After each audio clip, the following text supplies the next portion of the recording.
Good afternoon, everyone, and thank you for joining our educational session today on what's it like to be in a support group. My name is Speck. I'm the Interim Program Director here at Gilda's Toronto. And I just wanted to take this opportunity to give you an introduction about Gilda's Toronto before we move into the information that you're all here to hear about, and that's about what it's like to be in a support group. So at Gilda's Toronto, our mission is to ensure that all people impacted by cancer are empowered by knowledge, strengthened by action, and sustained by community. So we really strive to help people live while living with cancer. Gilda's has been supporting those impacted by cancer since 2001. We're a community-based registered charity that provides a wide range of supportive programs and services at no cost to our members. Gilda's Toronto is part of a larger organization called Cancer Support Community, and it is the largest provider of psychosocial cancer support in the world. So when we look at who we serve, Gilda's Toronto provides support to the whole family the whole time, and that includes the person with the cancer diagnosis, those caring for someone with a cancer diagnosis, those who've experienced a cancer-related loss, and also our child and youth members who are either impacted by a cancer-related loss or have a family member or friend with a cancer diagnosis. So a little bit about our programs. Overall, we talk about our 5 pillars of support, and that includes support groups, which we're here to talk about today, also healthy lifestyle classes, and those can include things like mindfulness and meditation, yoga, Zumba, and other types of programming around healthy lifestyles. We have opportunities for some social connections, and we also offer resource and referrals. And that just means that if someone is looking for support or education around something that we don't offer at Gilda's Toronto, we would look to find something in that person's local community that would address that concern.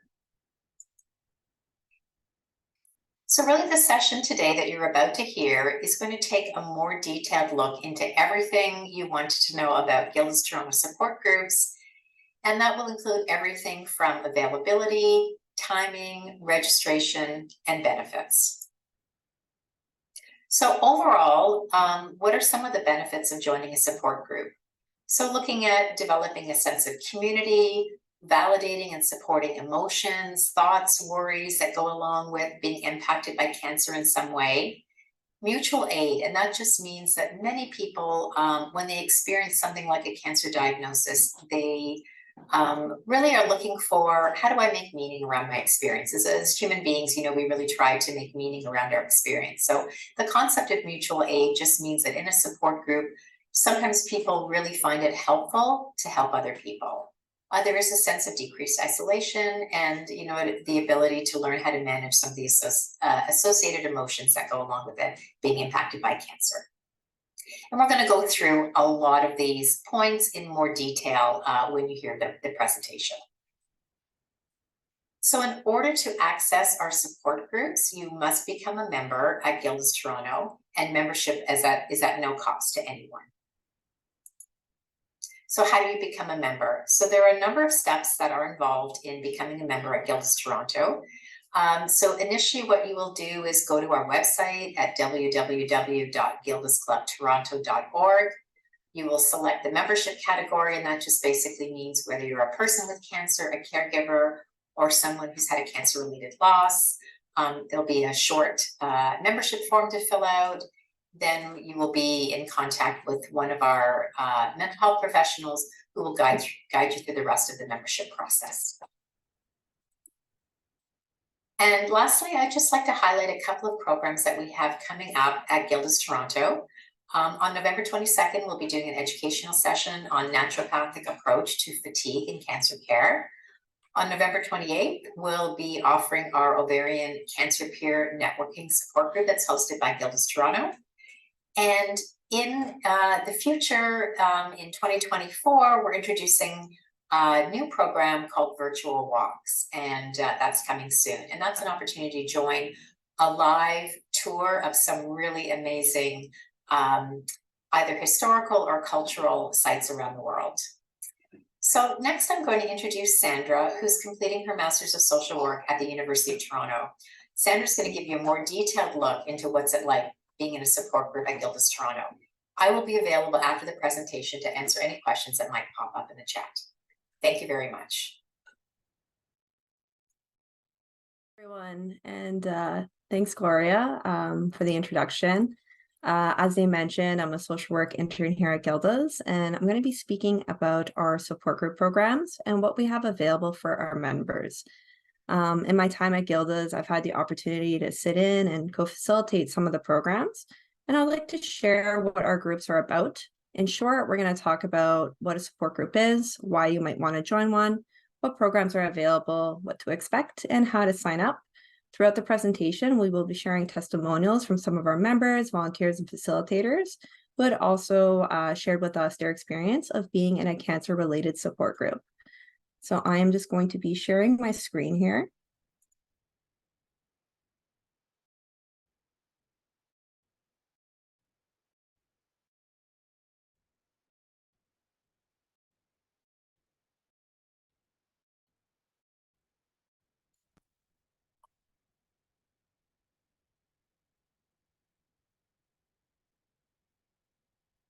Great. So what are support groups? So support groups provide a space where people can share and come together to talk about their personal experiences, feelings, and coping strategies, and allows you to hear from others about their cancer experience and offer support and learning to one another. In a sense, the purpose of a support group is to bring individuals together who can relate to each other with the benefit of professionally led support and group facilitation. There are many benefits to support groups, and the following video shares one member's experience within our support group program. Okay. So I would recommend support groups at Gilda's Pub because I think they provide not only an amazing sense of community and connection, but also in reducing like isolation and shame. I came to Gilda's Club after my dad died from lung cancer when I was 12, and I really struggled throughout high school trying to understand like his diagnosis, his experience in the hospitals. It was really traumatic for me being so young, and not having like the words and tools and the knowledge to understand what was happening around me was really challenging. And as I got older, I had a lot of questions, and so I had a lot of guilt and anger around that. And coming to Gilda's and really getting that support through the Teen Talk program really became a haven for me throughout high school, and it really allowed me to like normalize that. Unfortunately, cancer is a common experience for a lot of people. It's not something to be ashamed about. Oftentimes it's so out of our control, the way that an illness progresses, and being able to kind of name and understand that helped me to let go a lot of that guilt around him dying from cancer. And so, yeah, I met a lot of amazing people who all had similar and different experiences, and it made me feel a lot less alone. And yeah, that was a really big part of my journey and is a huge part of why I do what I do. So for many of our members, they report feelings of isolation around their cancer diagnosis, and for some, professionally led peer support can help connect members to others that share their experience. So how are Gilda's Toronto support groups structured? Our groups are virtual and conducted over Zoom, and they're led by master's trained social workers, psychotherapists, and child life specialists. These groups take place once a week over 8 weeks, and they take about 1 hour to 1.5 hours per session. And you can expect to have a maximum of 10 to 12 members per group.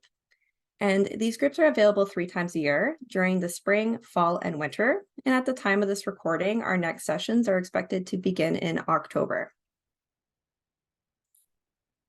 Some things to consider about our support groups here at Gilda's is that our groups come at no cost to you, and they are funded by donations. Our groups are closed, which means that they don't operate on a drop-in basis, meaning that you'll be seeing the same members week to week. In these groups, we ask that our members speak for themselves, which means using I statements when sharing about your experience, as opposed to using you, us, or we. We encourage our members to ask for advice. However, we ask that our members do not give advice unless asked for. sometimes we find that our members are looking for a sounding board, and this advice may feel invalidating.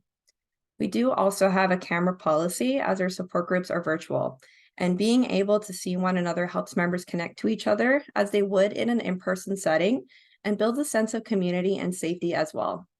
Our members are encouraged to commit to the full 8 weeks, and it is particularly important to be present during the first 2 groups, as this is the period where members will be introducing themselves.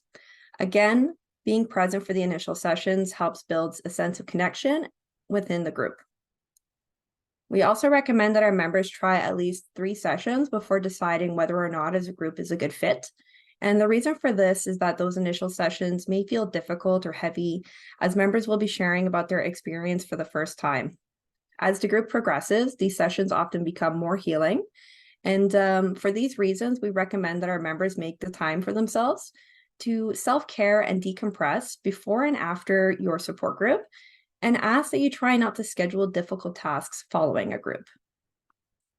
Attendance is being taken at the beginning of each group, and missing group members will be called and reminded of the group after it starts. If you're unable to attend 3 groups, you will not be able to continue in the current session, and this is because you would have missed too many meetings, and it would be difficult to build that sense of community and connection. However, you are welcome to register for another session in the future. We understand that sometimes life happens and you may need to miss a group. And in these situations, we ask for you to contact us at the email below, which is the program@gildasclubtoronto.org. In these situations, we will let your facilitator know that you will not be present at the group. So that way they can let your group members know so they do not worry about your absence. Regarding confidentiality, we ask that our members uphold confidentiality by connecting to the group from a quiet, confidential space. If you're unable to find a space to be alone, we ask that you make sure that nobody else could see your screen or hear the other members in the group by wearing headphones. While you are welcome to share about your experience in the group with others in your life, we ask that you refrain from using specific information. So for example, you can share common themes that had resonated with you during the group, but refrain from using identifiable information such as names. Additionally, our facilitators are also bound by confidentiality. However, they do have a duty to report if someone indicates to wish to harm themselves or others, if there's suspected abuse of a minor, or if there's suspected sexual abuse against anyone by a regulated healthcare professional. So what would the support group look like? What's the general structure? It begins with registration, which we will go into more detail at a later point during this presentation. Once you are registered, your interest in a group would be confirmed 2 to 3 weeks before the group begins. Every morning before your group, you will receive a Zoom link to your email, which you just simply click on prior to the group. We ask that our members attend on time, and you will find yourself in a waiting room before your group begins. The facilitator will then let you into the group once it is ready. Of course, of note, if you are more than 15 minutes late, there is a possibility that the facilitator may not let you into the group, as it may disrupt the flow of conversations taking place. Groups usually begin with an introduction and/or check-ins. During the check-in, you may be invited to share how you're feeling coming into the space or how your week has been going between the groups. The majority of the group will be an open conversation where members will be asked to share about their experience or what's on their minds, and you will be given a chance to explore topics of interest. Depending on the facilitator, some groups may have themes, for example, focusing on how cancer has impacted your relationships. Groups usually conclude with a checkout, giving everyone space to share how they felt about the group, what they would like to address in the future, or discuss upcoming plans. Group checkouts are usually very fluid, and they can vary week to week and group to group. Space is made at the end for grounding exercises to help regulate emotions. So why are Gilda's Toronto support groups virtual? As mentioned earlier, our support group programming here at Gilda's is entirely virtual and conducted over Zoom. You may be asking why our programs haven't moved online. And during the pandemic, we had to adapt by moving to an online format.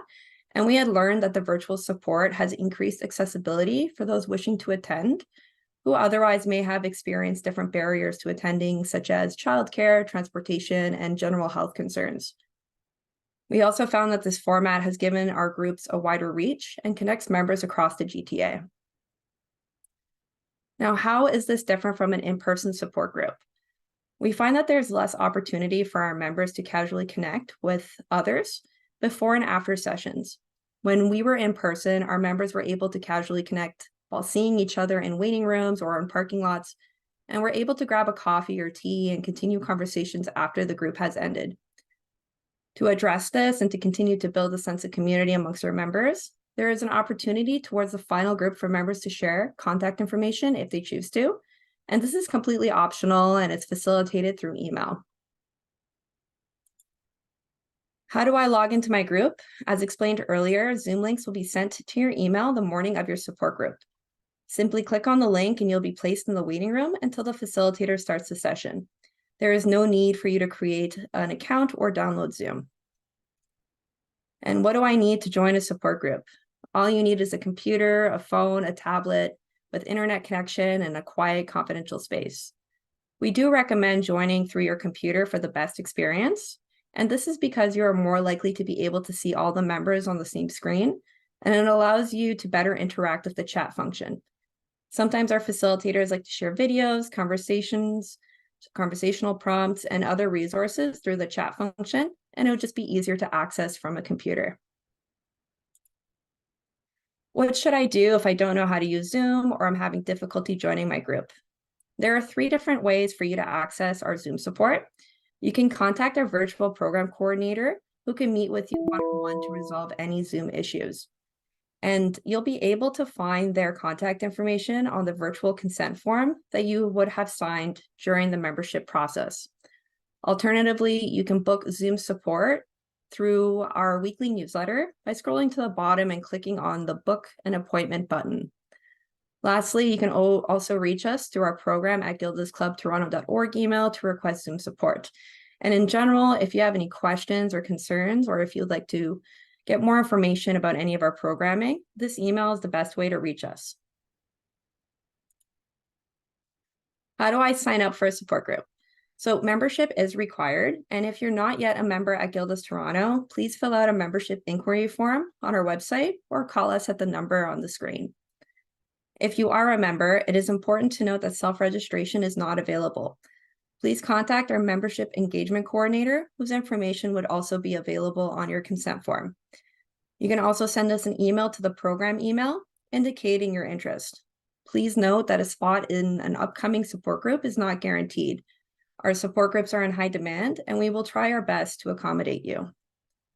Once you speak to our membership coordinator, the group will appear, and the group appears to be a good fit. We will be confirming your interest in the group 2 to 3 weeks prior to its start. It's important that you confirm your interest prior to the group, as your spot may be given to someone on the waitlist if we do not hear back from you. For more information about specific times and dates, please see our programs page by going to our website. Next, I want to answer some questions we usually hear from our members. The group I wanted to register for is full. What can I do? So we do operate on a first come, first served basis. And if you learn that your group is full, please contact us and be added to the wait list or be registered for the next session. I just wanted to note that it is worthwhile to be put on the wait list, as we find that there's often some movement prior to the group starting. And while you wait for the group, you'll still have access to our healthy lifestyle classes, educational sessions, and social programs. Can I attend more than one group at a time? So members are allowed to attend only one group at a time, and this is because we have found in the past that attending multiple support groups may be exhausting to some of our members. And we would also like to prioritize members who currently are not receiving support group services. If you require additional support, please contact our membership engagement coordinator to explore what other services may be helpful to you. I really enjoyed my support group. Can I register again for the next one? Yes, you're welcome to repeat a support group. However, priority is given to members who have not yet had a chance to participate. Saying that, if you are unable to attend the next session, we will ensure that you will be registered for the following group. So for example, if you completed the winter group and had not been able to get into the spring group, you would be given a spot in the fall group. Can I be part of a support group with people I know? The answer to this question is no. Adult family members, friends, or coworkers cannot be placed in the same group. This is because these spaces are meant to be confidential and a place where you can feel free to have open and honest conversations about your experience, which you might not feel comfortable having with those you know. However, exceptions are made for our parent and guardian group and our child and youth programs. If you realize that you have a past or current relationship with someone in your support group, please discuss this with the facilitator after the group or send us an email to that program email. My situation has changed. Can I register for a different support group? Simply put, accommodations can be made. However, a spot in the current or upcoming session is not guaranteed. Please contact our membership engagement coordinator or send us an email to the program's email. And what should I do if I feel the support group is not the right fit for me? We recommend that our members try to attend 3 sessions before deciding about fit. And if you have concerns about your group placement, please contact membership engagement or send us an email, and we can help connect you with services that might be more helpful to you. Now, you may be here because you're considering joining a support group or you're wondering why you should join us. Danny Taylor is one of our facilitators here at Gilda's, whose lived experience with cancer and support groups had inspired her to continue to support others who had been impacted by cancer. She shares her story with us. I am deeply passionate about the power of peer support. The connection of shared experience is akin to a common language, building support and validation around isolation we may not have realized was there. Community was a transformative part of my own healing after receiving a cancer diagnosis 10 years ago as a young woman. Community is at the heart of my meaning making from this challenging chapter, and I am grateful for the opportunity to grow with Gilda's Club and to facilitate connections and the space as a social worker. Community care is my very favorite method of self-care. So for some, meaning making is extremely important in their experience, and some of our members share how helpful supporting one another has brought a sense of purpose, community, and healing to their experience. And just a note, Danny is currently running some of our adult programming here at Gilda's. So what support groups do we have here? Our programs are tailored to both adults and youth. Regarding the adults, we have programming to support those living with cancer, as well as their family and friends. Within all these groups, there are common themes which may be discussed around the impact of your cancer experience. They can explore how a cancer diagnosis impacts your relationship with yourself, your body, your friends, family, and coworkers. And it's a space to discuss cancer's impact on your emotions, spirituality, or worries about disease progression, reoccurrence, or living with uncertainty. It can also address the physical aspects, like managing side effects from treatment.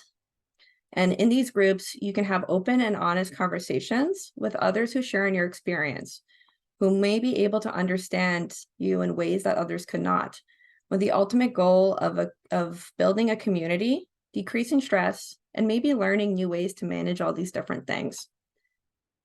Living with Cancer is a group that's designed for individuals who have stage 0, 1, or 2 cancer, and includes folks who may be newly diagnosed or up to 18 months post-treatment. Some common themes may center on relationships, emotions, body image, and discussing treatment side effects. Living with Advanced Cancer is a group intended for individuals with stage 3, 4, or metastatic cancer, and again includes individuals at different stages in their experience, from the newly diagnosed to those who are up to 18 months post-treatment. For these members, the cancer experience can look different from those in the Living With group, and as multiple or long-term illness and treatments may have a different impact on one's emotions, relationships, and treatment side effects. Similarly to our previous groups, the 20s and 30s group may include individuals at different stages in their cancer experience. This group is intended for members between the ages of 18 and 39 because your experience with cancer may look different as a young adult.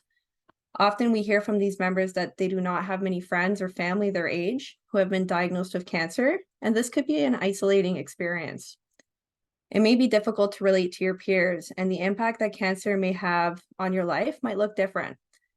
Often in these groups, we discuss issues of relationships, intimacy, fertility, body image, and the impact of cancer on romantic relationships, self-advocacy, and setting boundaries. Many of these members may have been in the process of forming identities, starting their careers, or building families, and we often talk about how this process can be disrupted by cancer. The main goal is to build relationships amongst our members to help relieve stress, normalize the experience, and help with those feelings of isolation. We also have a parent and guardian group, which consists of members who have cancer or are the spouse of somebody with cancer and are also caregivers for children under the age of 18.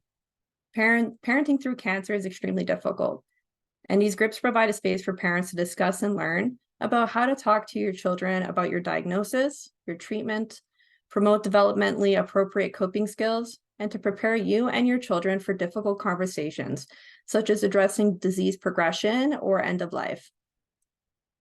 Our post-treatment group includes individuals who may be up to 5 years post-treatment and are looking for support around reintegrating into a life that is not surrounded by cancer treatment. Often we hear from our members that in the busyness of their treatment, they had not had a moment to stop and process their cancer experience and to reflect on the emotional, social, and physical implications of cancer. Sometimes it could also be difficult to communicate your experience to your friends, family, and coworkers, and this group can be a place to help navigate those conversations.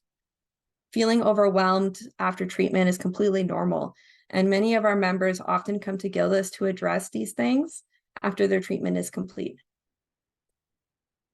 Lastly, we have a Writing Through Cancer group, which is a little different from the previous groups. This group is intended for members who are at any stage in their cancer experience and are looking for a different form of group-based support. This group is more structured than a regular support group and focuses on telling your story. This is a writing group that takes place over 6 weeks, and it's offered 1 to 2 times per year. In these groups, you're provided with writing prompts where you can explore, process, and express your experience, sharing with the group if you feel comfortable. We also provide support for family and friends who are impacted by a cancer diagnosis and run 2 adult support groups for these members. The caregiver group includes family and friends who are caring for somebody with cancer. The impact of cancer extends beyond the individual and affects all those who encompass them and can have an emotional, physical, spiritual, and financial impact on caregivers. Relationships, responsibilities, and identities can change in the process, and this is something that is normal but difficult to navigate. Caregiver stress is something that is real, and the experience may be overwhelming and isolating. This group offers a space for caregivers to discuss how cancer is impacting their lives, their experiences, and navigate their experiences with navigating the medical system and advocating for their person, managing difficult emotions, and having conversations. The goal of this group is to connect caregivers to one another, where they can have open and honest discussions with people who understand what it's like to hold each other up and to learn from each other about how to cope with emotions and feelings of uncertainty. Lastly, we have our adult bereavement group, which is offered to members who have had a family member or friend die of cancer. This group provides a space for members to discuss the impact cancer has had on their everyday lives, process and explores different areas of grief, its impact on relationships and daily living, and discusses triggers, self-care, and coping mechanisms.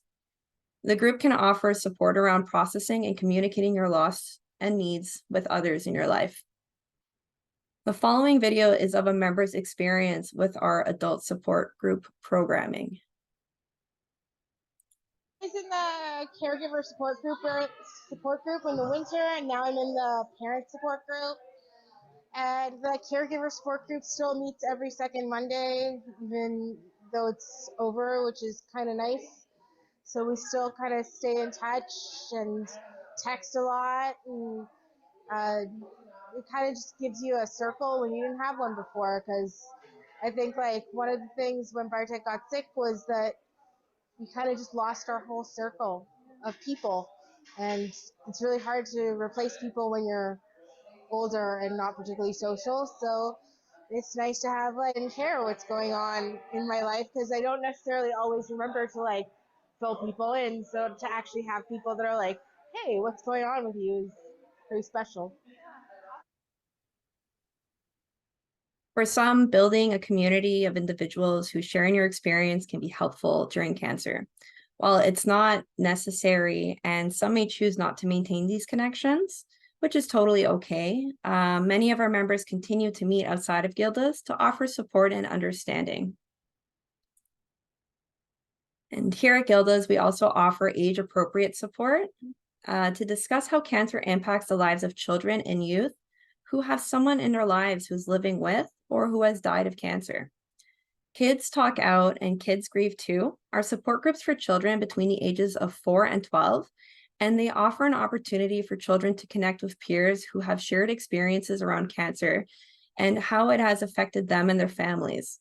Through therapeutic play activities, which are mailed to your home, the children will be engaged through play, will receive support and education, and are given space to ask questions, express difficult feelings, and share common experiences with others who have similar situations. The Kids Talk Out group is intended for children who have an immediate family member who's living with cancer, while the Kids Grieve Too group includes children who are remembering someone who died from cancer. In both groups, children's ages 4 to 8 and 9 to 12 are placed together and will receive developmentally appropriate support. Our Teen Talk groups, including the Family and Cancer and the Grief and Cancer group, have been adapted to members between the ages of 13 and 17 and are a supportive environment where teens can talk about their experience of cancer and or death to help them find their own unique voice and to develop coping strategies and positive peer relationships to help normalize the experience and address feelings of isolation. Overall, there are many benefits to attending a support group. These groups help with feelings of loneliness and isolation and normalize your experiences, reduce distress, depression, and anxiety. They can give you an opportunity to talk openly and honestly about your feelings, improve coping skills, and help you regain feelings of control and hope. They also promote mutual aid or learning from others about what supports have worked, such as health, economic, or social resources. The general goal of our groups center on creating a sense of community and belonging, bringing meaning to your personal experience, and overall reducing stress and improving your quality of life. I wanted to thank everybody for attending this information session and hope that you found it helpful in understanding what these programs are about and whether a support group would be a good fit for you. I also wanted to thank all of our members, staff, and funders who have made these programs possible.